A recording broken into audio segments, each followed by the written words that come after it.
Hello everyone, welcome back to Standing Stands, the Stand Simulator.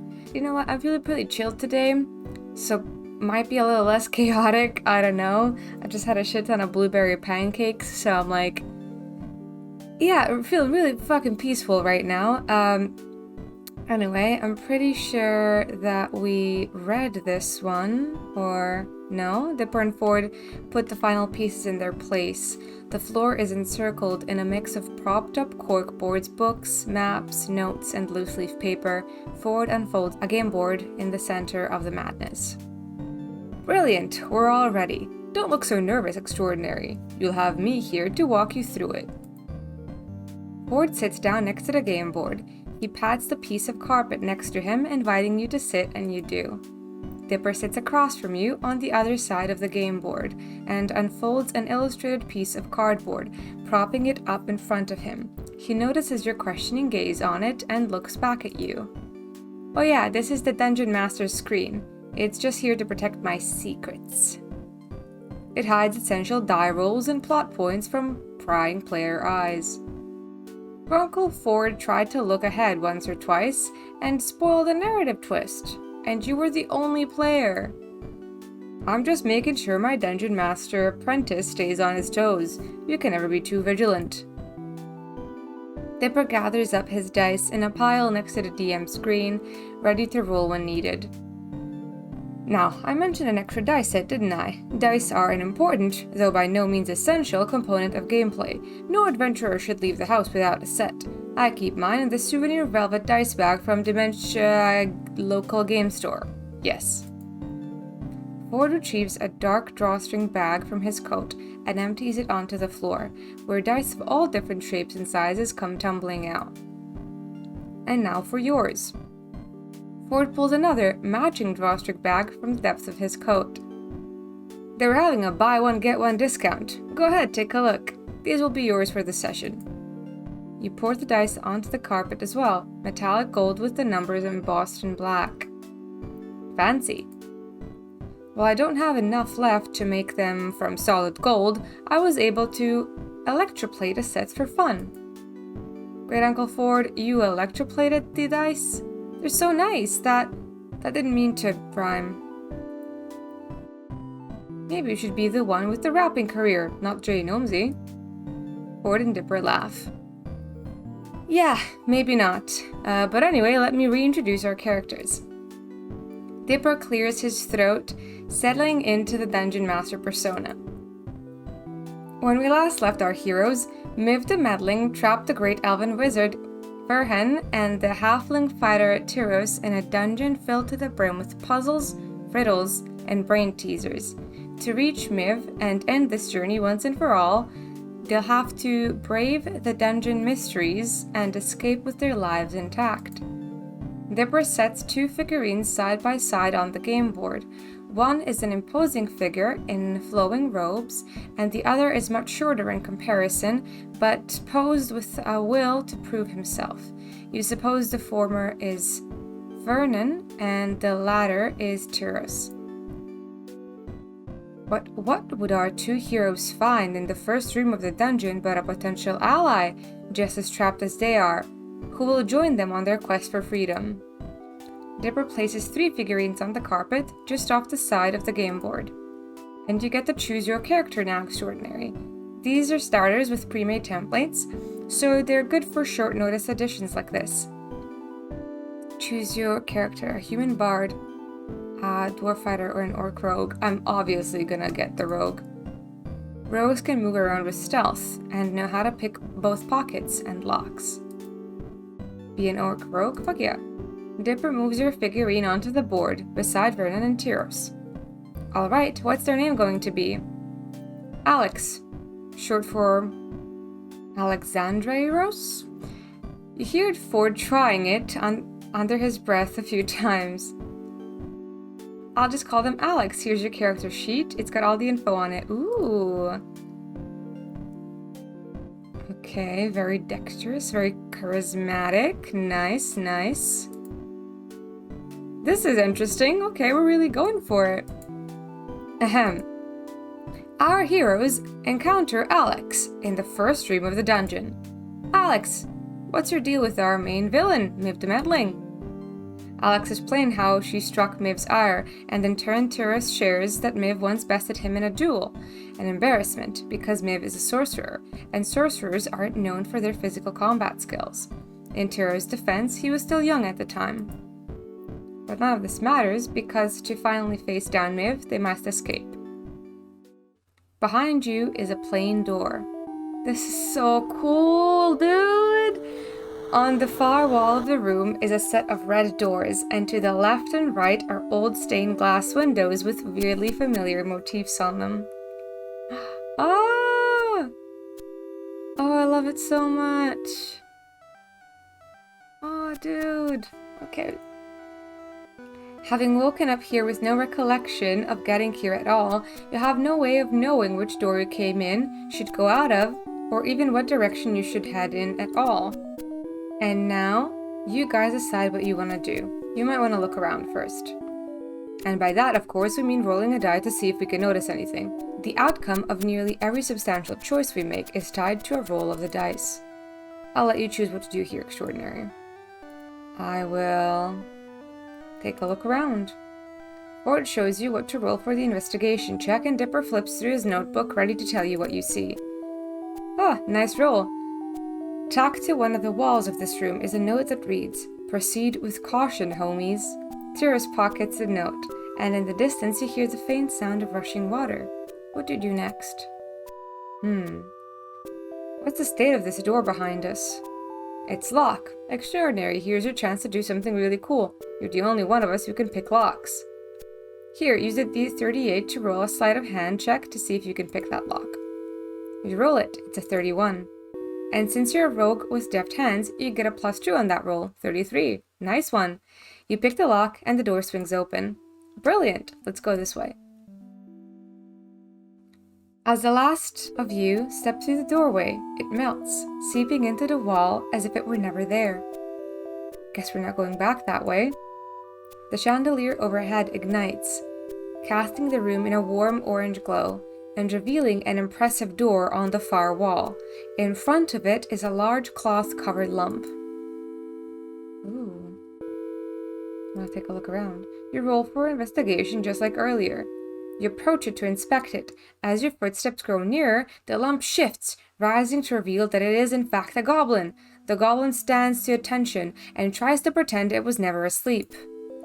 Travelers, I notice thee, and demand you answer these riddles 3. Pick the pocket, attack, or answer the riddles. Okay.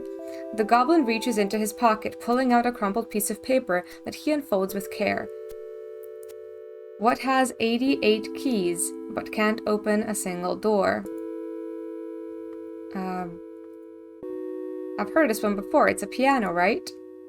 Next. What kind of keys cannot open doors? This one I'm not so sure of, personally, but I'm sure that, like, if I just say answer it, it's gonna answer it, right? A lackey? And finally, what's the first thing you did on your adventure? Look around. The door is now open to you. Fabulous, homies. The goblin steps aside to let you go through the doorway. And with that, you've cleared the goblin puzzle. Well, a fourth of them anyway. It could have gone so many other ways. Dipper then beams, and you follow his line of sight to realize it's because Ford just gave Dipper an encouraging smile of his own. As soon as you enter the next room, the wall melts over the doorway, sealing you in. Glancing around, the far wall of the room seems to be a different material and color than the rest, though it could just be the lighting. To the left, you see rows of orbs affixed to the wall. You look at it and confirm that it's a different color than the rest. Can I knock on it? You see Gipper give you a small smile, knowing what you're looking for. You knock along the wall and find one section that sounds hollow. As soon as you realize that, the next knock opens up a gap in the wall, which reveals itself to be a door. I'm gonna stay where I am currently and inspect the orbs. After inspecting and interacting with the orbs for a few minutes, you come to realize a few things. There are 26 orbs. You can touch them to make them glow. You can only touch 6 of the orbs at a time, and when 7 are touched, all orbs fade to their original color. Each orb is labeled with integers that run consecutively from 1 to 26, starting from the leftmost orb. Looks like we need a password for this one, Extraordinary. If the puzzle is fair, it must be a word we've been already introduced to, one that stands out. You think, and think back to that first room when Tyrus pocketed the note from the first room of the dungeon. Proceed with caution, homies. You spell out homies, and all the orbs illuminate in unison and disappear. The room rumbles. You turn around to find green glass door. Walking up to get a closer look, you see that engraved on the door is a riddle. The door reads, "If you go into the green glass door, you can bring a ball, but not a bat. You can bring a book, but you can't bring a novel. You can bring coffee, but not tea. You can bring letters, but you can't bring numbers. If you wish to pass, you must present an acceptable offering." Interesting one, Dipper. Let's think. A ball, but not a bat. I think I understand. Extraordinary, what could you bring through the door? Dude, I actually have no idea on this one. This one's got me pretty stumped. So, I don't know. The jade pendant? Alex offers the item through the door. Nothing happens. Okay, how about an hourglass? I offer my Baron's Book of Spells, and Tyrus offers his cutlass. The door dissolves, letting the party pass through. Oh, shit. You glance at Ford to notice that he was watching you figure out the puzzle the entire time, even if you weren't too good at it. Before you make eye contact with him, he turns his head facing back at the game board on the floor and... Wait, Uncle Ford, are you okay? Oh, yes, I'm fine. Oh, that's so nice. Oh yes, Deborah, I'm fine. But then why is your face so red? You take a second look and find Ford indeed is looking a little red. Ford stammers his way through. It's a little warm in here. As you ask if he's alright, you guess wearing a turtleneck in the summer will do that to a guy. But Dipper raises his brows at you both, surprised. He writes something down in the margin of his notebook before clearing his throat to continue the campaign. The green glass door swings open. You go through. To freedom. And there it is, the end of the dungeon. I cut it down a bit on the fly. I didn't want to make it too long. I would have run a murder mystery I've had planned for ages, but my test runs have never gone very well with my focus group. So, what do you think?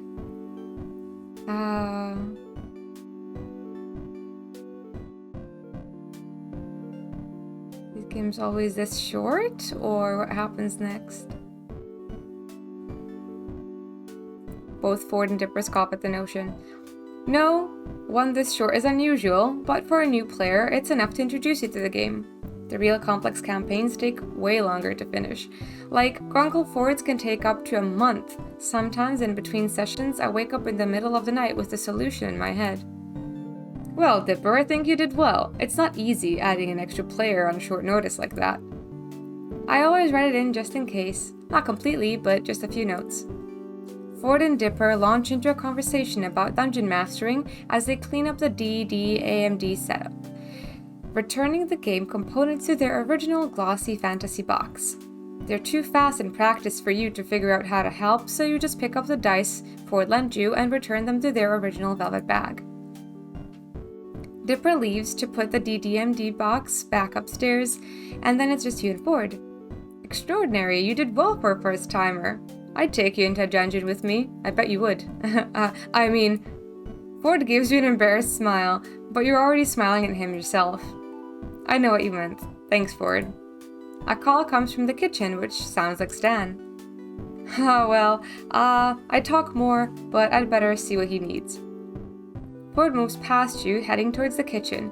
You suddenly feel the need to hold on to this moment, like you need to say something. Ford? Yes? Now that he's looking at you again, you don't remember what you were going to say. All you say is, "Here's your set of dice back, thanks for letting me use it." Ford chuckles, shaking his head. No, you keep it, in case you decide to join us again next time. See you at dinner, Extraordinary. Dude, that's such a small fucking... Car crash, more like train wreck. Seriously, did you even try to be nice to him? What? I was so nice. What? Where did I go wrong, dude? Like, this is such a small improvement. I was so nice.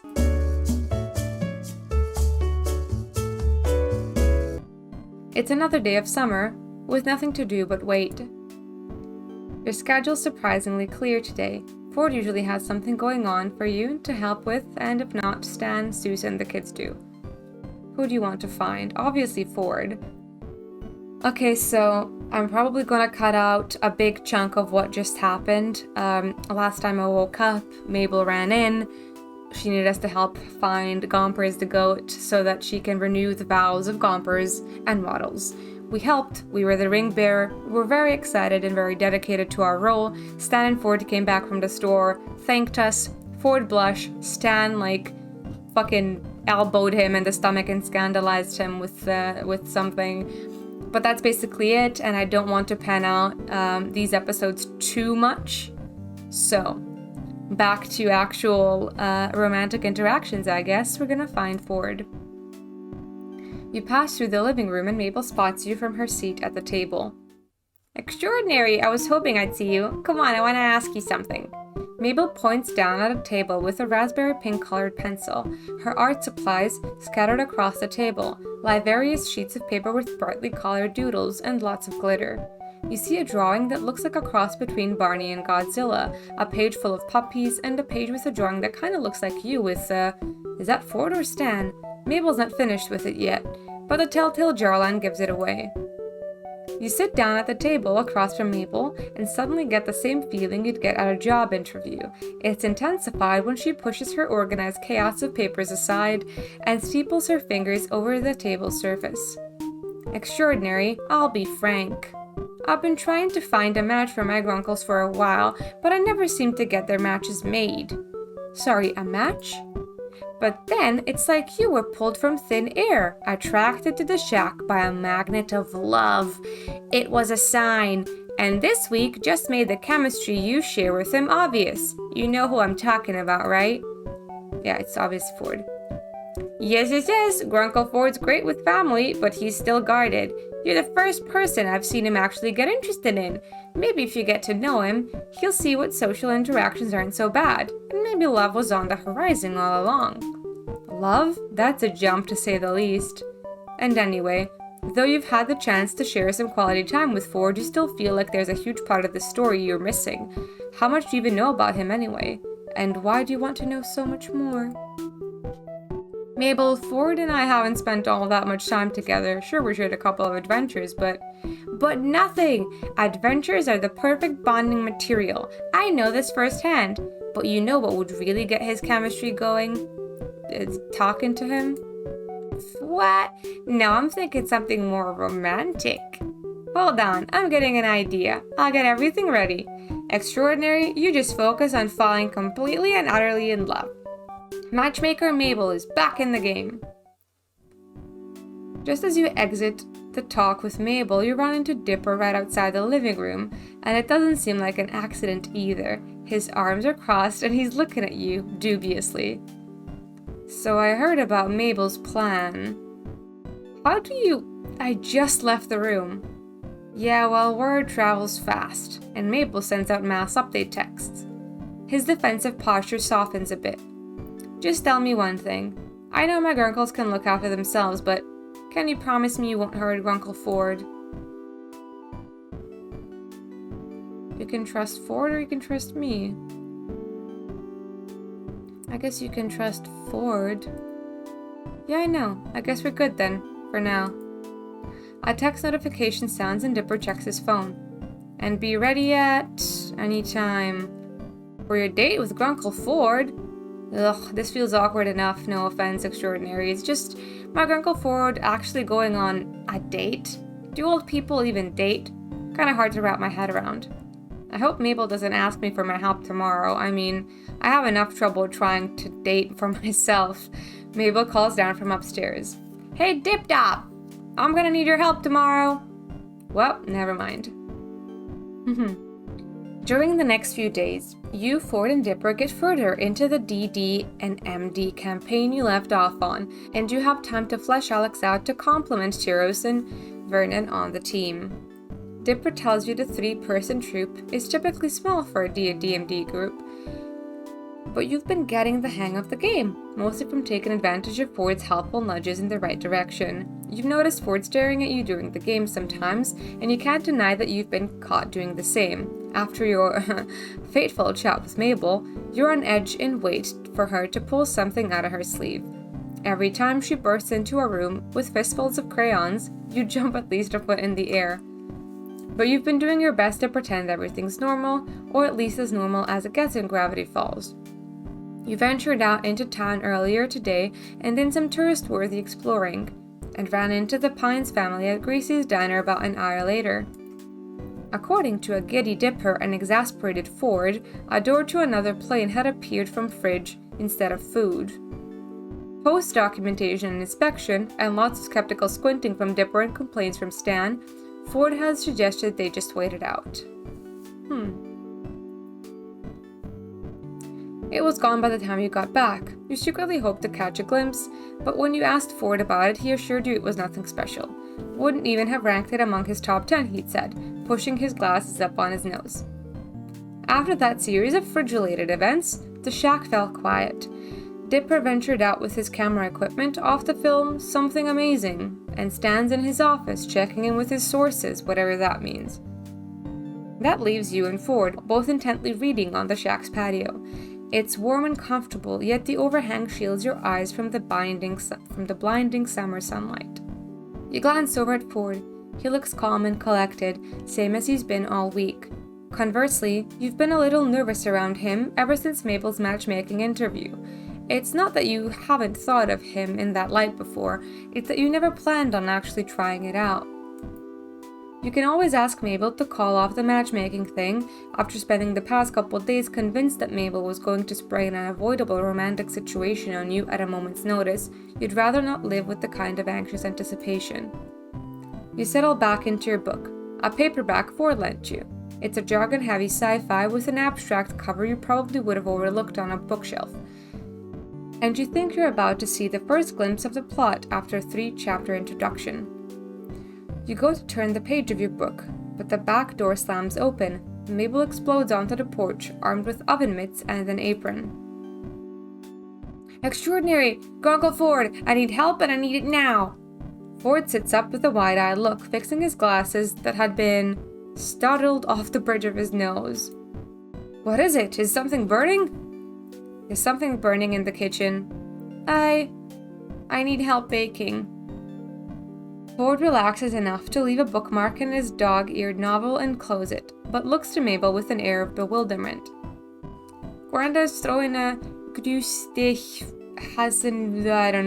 party for Marius when he comes to visit, and I volunteered to make cupcakes. I was like, yeah, I can totally bake a batch of cupcakes, but as it turns out, smoke unfurls from the back doorway, inevitably followed by the screech of a fire alarm inside. Mabel wrings her mittened hands and winces guiltily. I can't. Mabel rushes back into the house, you and Ford coming close after. You reach the door in time to see Ford, unruffled, drag a chair over to the smoke detector and disable it as easily as flipping a light switch. As for the smoke, you go straight for the kitchen window and open it, fanning smoke out of the house. Mabel looks guiltily at you both, attempting to waft the smoke out with her oven mitts. Now that you really look at her, you notice that there is flour on her sweater and the kitchen floor and the kitchen counter, leading to one lopsided bag of flour surrounded by similar mess of ingredients. Looks like you could use a hand, Mabel. Why didn't you ask for help much sooner? I'm sorry, Grunkle Ford. I wanted to make them myself. She wilts under exaggerated despair. But I need these cupcakes and I need your help. She points at Ford. And your help. Mabel then moves her pointer finger to you. Oh dear. Both of you absolutely need to help me with this. She looks between the two of you with those Mabel patented puppy dog eyes. and whatever will you had left to resist crumbles immediately. You pat her shoulder reassuringly. It's all right, Mabel. Baking is a difficult art, and even professionals have days off. And, you glance over at the oven that's still leaking the lingering smoke. I think adult supervision might be good right now. Mabel nods, looking between you and Ford. Well, it'll be easy peasy with you and Grunkle Ford helping me. You look to Ford, and Ford just looks questioningly to Mabel. Why would you need both of us, Mabel? Because we need to make like a bajillion of these. So many. This is a huge party. Plus, the more people that make them, the more love these cupcakes will have. There needs to be so much love in these cupcakes. That doesn't... Please, Grunkle Ford, you and Extraordinary are super inconveniently the only ones who can help me. Maybe Dipper. He's out filming. He won't back till sunset. It's gotta be you two.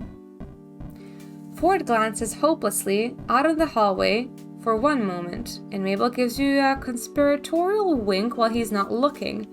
And then it dawns on you. This is your match-made date with Ford. Is it getting hot in here, or is it just the oven? Well, please, Grunkle Ford. Extraordinary is already gonna help out, right, Extraordinary? Yes, that's what I want.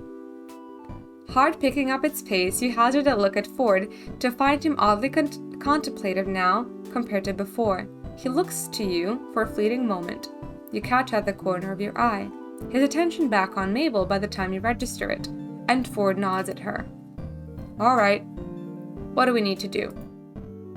Yes. Okay, first rule in baking, wear an apron. There's never a wrong time to make a fashion statement. Mabel holds two aprons out, one scarlet red and the other white. You have absolutely no idea when Mabel even retrieved these aprons in the first place, but she's already picked out who gets which one. The red apron is tossed to you, and the white one is thrown to Ford. You put it on and look down at yourself to read an upside-down "Burn Baby Burn" printed across your chest, with a picture of a fiery grill beneath it. Fittingly, it smells a little like burning. Ford's apron has some green text you didn't quite catch, but he loops it over his head and ties it so you can read it clearly. You stifle a laugh as you read, text clear over his broad chest. My other oven is a Bunsen. Hey Ford, are you made out of copper and tellurium? I feel like this is a joke he would enjoy. It only takes a second for Ford to flush pink with understanding, fiddling with the hem of his apron. Okay, Mabel. What's our next step? The second rule of baking is to know your recipe. It's got everything. The ingredients, the instructions, the temperature. Ford looks on the counter and picks up a piece of paper. You guess it's the recipe. Judging by the frilly-looking photo of a 3-tiered cake on the back, he scans over the ingredients, focused. And the third rule of baking is to forget your recipe. But that's only if rule 2 doesn't work out. How are we looking, Grunkle Ford? I was worried we'd be short on sugar, but I think we'll make it. Are you switching recipes, Mabel? There are ingredients listed here that aren't already on the counter. Mabel laughs loudly and attempts to clap Ford on the shoulder. She only manages to reach his elbow, and you suddenly suspect that whatever baked good Mabel had burned in the oven earlier was a fabricated failure. Ooh, interesting. She is devilish. You glance at the stovetop. The open box of store-bought cookies sitting on top confirms your suspicion. Oh, Grunkle Ford, you tell the best jokes. That wasn't a joke. Oh look, we need flour, and I already have that. Next. Ford reads the list of ingredients aloud, and Mabel darts around the kitchen, gathering them as he calls them out. You set to work finding the utensils Mabel needs. Searching through unfamiliar drawers she points out to you. After opening nearly every cupboard, you come up with an array of mismatched measuring cups, 2 half teaspoons, and a dented tablespoon. Good enough. How many cupcakes do you need for tomorrow, Mabel? At least 100. You give her an undisguised look of incredulity, and Mabel sends back a series of gestures, telling you to go along with it, pointing at Ford's thoughtful face and mouthing, "He bought it." So since the recipe makes 20 to 25, we need to quadruple the recipe. You're bewildered that Ford doesn't question the quantity. Instead, he's starting to factor in how many acceptable cupcake pans he could find in the cupboards, grumbling as he searches through the clangs and dull thuds of other bakeware. Oof, when's the last time, Stanley? Ah, here they are. Looks like we have one that's rusted and one that hasn't. Extraordinary. Get the pan that's already in the oven. We can manage to clean it. No, definitely uncleanable. Totally burnt. Batter everywhere. Extraordinary, can you? Mabel makes a gesture of disposing evidence of her bacon failure, and you wince but nod. Seizing your chance while Ford's back is turned, you open the oven, grab whatever's inside with the oven mitt, and rush outside to drop it in the trash can midway out around the shack. It turns out to be a couple store-bought cookies, dropped in a muffin pan and left to burn to a crisp. You shake the cookies out into the trash, leaving you with a still hot but perfectly serviceable pan.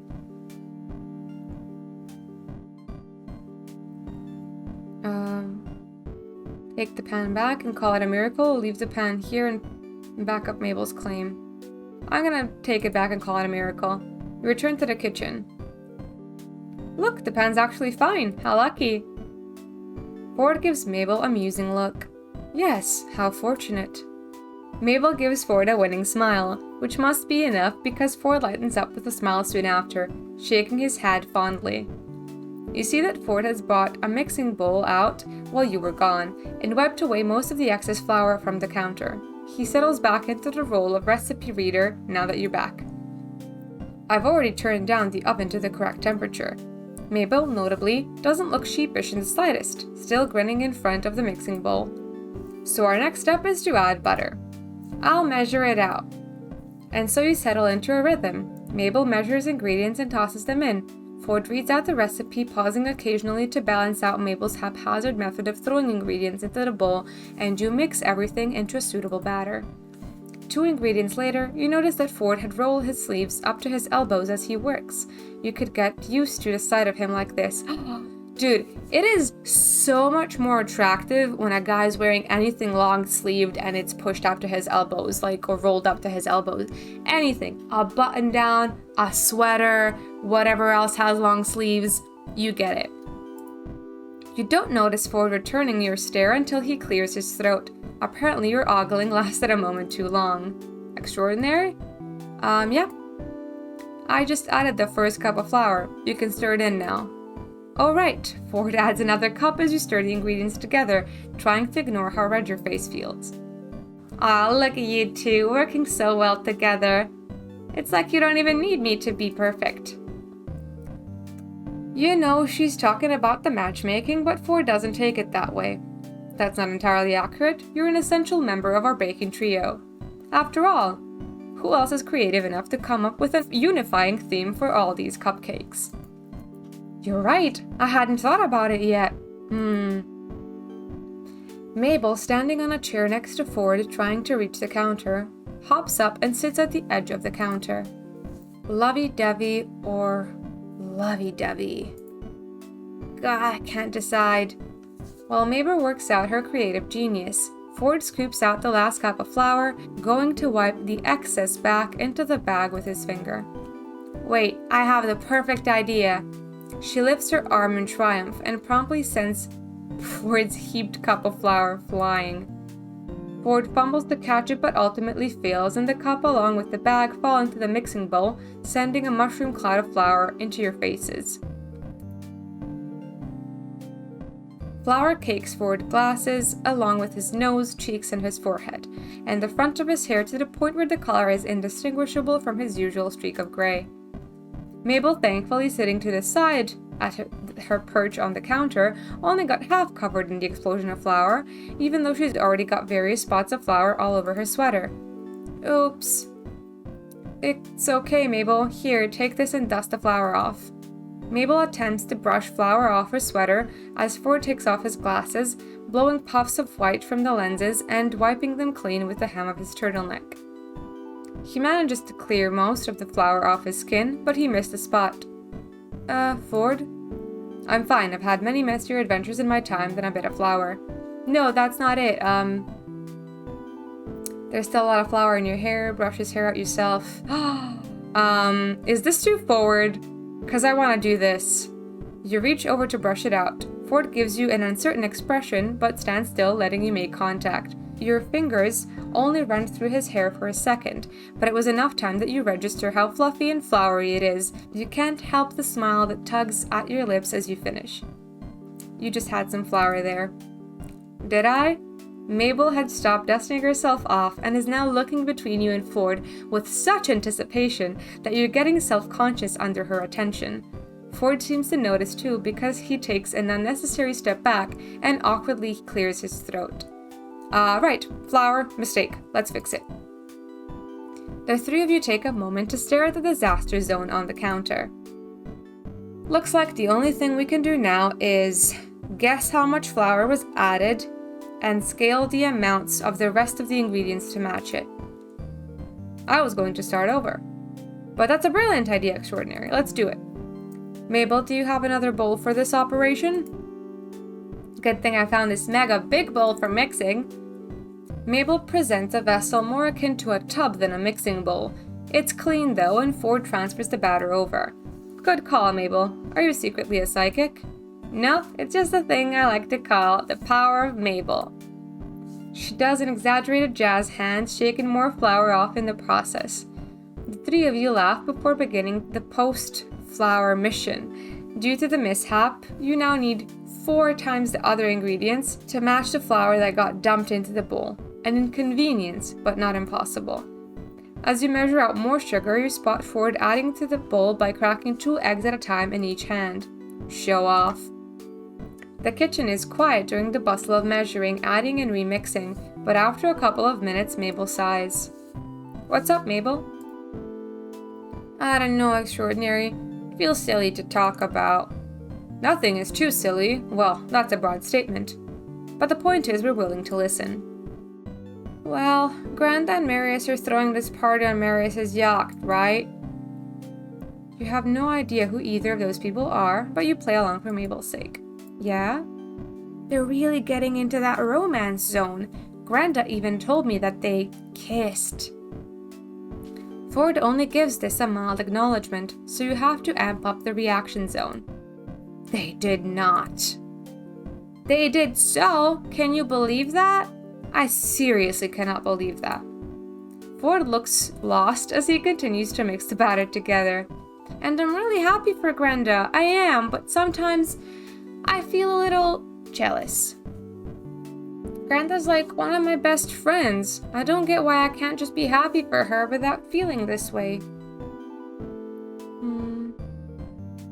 Everyone feels like that sometimes. All you can do is try your best to stay positive for her, even if you're feeling a little bitter inside. And just know that eventually this feeling will pass. Really, everyone gets this way, even with friends. It doesn't mean you're a bad friend or anything. Thanks, Extraordinary. And anyway, if this is about the romance, Mabel, you're only a teenager. You might feel like you're watching your friends get married and settle down so quickly, but that doesn't start happening until you get to 25. You're a wonderful girl. You're smart, pretty, and you can probably make a mean batch of cupcakes. I know that whoever you end up loving will be lucky to have you, and that perfect relationship will come your way, in time. Mabel seems to brighten, and she smiles at you gratefully. Then she looks thoughtful. Getting married. I wonder when someone I know will get married. She's non-specific, but Ford pointedly coughs into his fist. Wait, we need to make these cupcakes extra special before we bake them. I thought we already were. Weren't we going to split this into 3 parts, add food coloring, and marble them and... No, that's just special. I'm thinking extra special. I'm thinking explosion rocks. You mean the tiny candy that makes your mouth all tingly? Exactly. I'm gonna go grab my supply. Mabel dashes out to get candy, leaving you and Ford alone in the kitchen. These illustrations, honestly, I find the cartoon version nicer. The illustrations are a bit much to me. Normally you'd expect the atmosphere to turn awkward, but you find yourself anticipating something instead. You give Ford a smile. Good job calculating how much we needed to salvage the cupcakes. Ford laughs, leaning back against the counter. Oh, I just eyeballed it and adjusted based on the batter's apparent viscosity. No calculation involved. And, well, I couldn't let all our hard work go to waste after you suggested salvaging it. I don't get it. You wanted to start over? Well, I had a whole plan in mind. We were going to quadruple the recipe, and now it's more like octuple. But I think this was the better route to take. Now that I think about it, that was the last of our flour. Wait, damn, Stanley needs flour for pancakes this week. Would he take cupcakes for breakfast instead? We're gonna have plenty of extra. Knowing him, I think the possibility is very high. You're about to say something else, leaning in to continue the conversation, when Mabel re-enters the room. She's carrying a cardboard box stuffed to the brim with bright packets of explosion rocks. I'm back! Alright, let's add these puppies in and make some cupcake magic. You and Ford start helping Mabel decant the explosion rocks into the batter. Ford glances at you as you shake the last packet into the bowl. Both of you know that the consumers of the cupcakes will get an unpleasant surprise from them exploding in their mouth, especially since the multicolored candy makes the batter look like unassuming confetti cupcakes. Then it's time to split the batter and marble them in the pan. 3 colors Mabel chose are deep purple, blue, and pink, which she says ties in perfectly with her theme. Is her theme bisexuality? So are you going to tell us what the theme is yet? Nope. Let's get these in the oven. Ford picks up both pans and sticks them in the oven to bake. There's still plenty of batter in the mixing bowl. You've barely skimmed the surface with the first batch. You and Ford share another look. Alright, it's time for the best part. Frosting.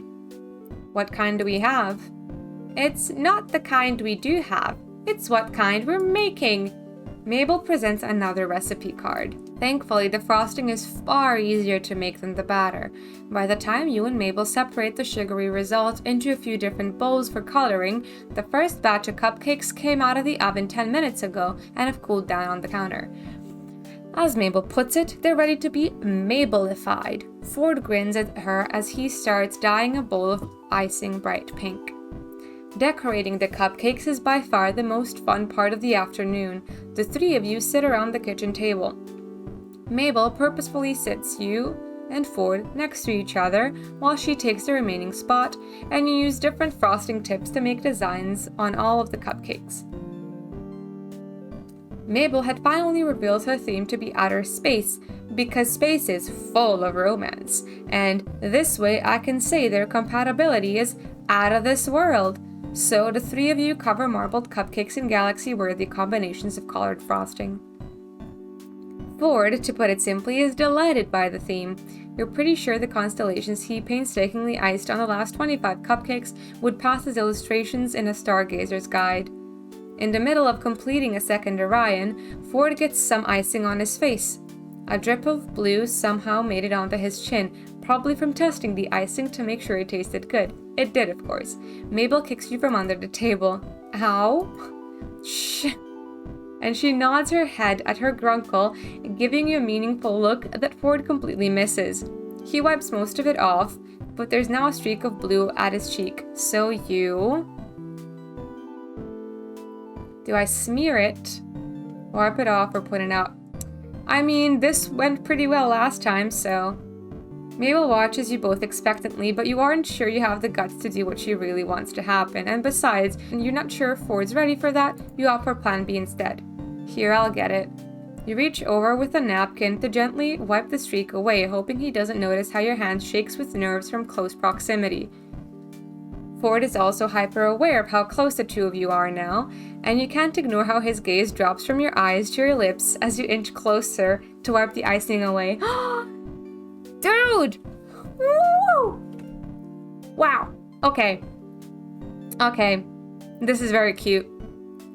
There, I got it. Ford's cheeks almost match his sweater. Thank you. Extraordinary. Eventually, the three of you finish decorating over 100 cupcakes, looking at them all lined up on the counter. You can really see the decline in quality as you, Ford, Mabel got worn out. The last few have frosting in salad colors with just a handful of star-shaped sprinkles on top. I can't believe we're finally done. Yes, and I can't believe I'm saying this, but I think I've had enough of the night sky to last me the rest of the week. But we're not done. Mabel sounds about as peppy as she has all day, even though she must be as tired as you and Ford. There's just one last thing to do. Clean up, because we've got a huge mess here. No, Grunkle Ford. More important than that. More urgent. More desperately needed. Ford looks perplexed. What could that be? The glitter. Mabel pulls out a sizable tub of blue edible glitter that had been sitting in the back corner of the counter for, you're guessing, the whole afternoon you've been here. Unscrewing the lid reveals its sparkling, shiny contents. Each of you grabs a handful of glitter, sprinkling liberally over each cupcake. The only person who seems to be hesitating is Ford, who keeps stopping to attempt glitter gradients in order to keep his earlier icing work clear of glitter. Mabel always comes in after him, though, and fills in the blanks so that the whole thing sparkles. Soon enough, the tub is left nearly empty. Great! All of these are for the party. Except this one's for Dipper, this one's for Grunkle Stan, this one's for Waddles. Mabel puts the exceptions aside, and in the end, the three of you grab cupcakes each as a reward for an afternoon's hard work. You tap them together in a pseudo-toast and absolutely devour them. The cupcake tastes odd, but that's what makes it amazing. It's probably the explosion rocks. You can detect the faint spice of love and adoration. A good, if not perfect, cupcake. The remaining cupcakes are strategically fitted into the pantry among the cheese boodles and various other snack foods, ready to be brought to the party tomorrow afternoon. Mabel stretches out and yawns dramatically before grabbing the plate of cupcakes that had been set aside. Well, I better get these over to the boys. You know how Grunkle Stan gets when he smells something cooking and he doesn't get a taste. You're not quite sure you do, but Ford nods knowingly, so it must be true. Anyway, I'll leave you two lovebirds alone. Thanks for the help, and you're welcome for my help. Mabel sends a wink and a finger gun as she leaves. Your heart freezes in your chest as Ford looks at Mabel exit with an unreadable look, then faces you. You see, I know what's going on. This isn't the first time Mabel's tried to find my match. You can't find the words to express your mixture of relief and confusion, Ford explains. I suppose she's at that age where kids are thinking of romance and dating. Stanley and I are just two of their recent subjugates for these compatibility experiments. Last time, Mabel reached out to Mermando to set me up with a merman. She didn't tell me what kind of situation it was, so I knowingly grilled him with enough scientific queries about merpeople to send him back underwater with a grumpy burble. Ford gives you a small, genuine smile. But I can't say it's been all bad. After all, I haven't managed to repeat that kind of mistake yet here. If you did, you'd be surprised by how much I know about mer people, so how do you think this match is going? Go for the high six. How do you think the match is going? Ford shrugs, though he's sporting a light blush. I think this one has potential. You both look around the disastrous scene of the kitchen. Since Mabel conveniently had other things to do, she left you and Ford with the task of cleaning everything. Ford rolls up his sleeves and adjusts his glasses. Come on, let's get this kitchen cleaned up. Okay. Now we're getting somewhere. Alright, I'm gonna leave it here, guys. Thank you so much for hanging out. Seeing as this is like quite long actually, I'm probably gonna make the videos themselves longer so that they go from like love meter screen to love meter screen, you know?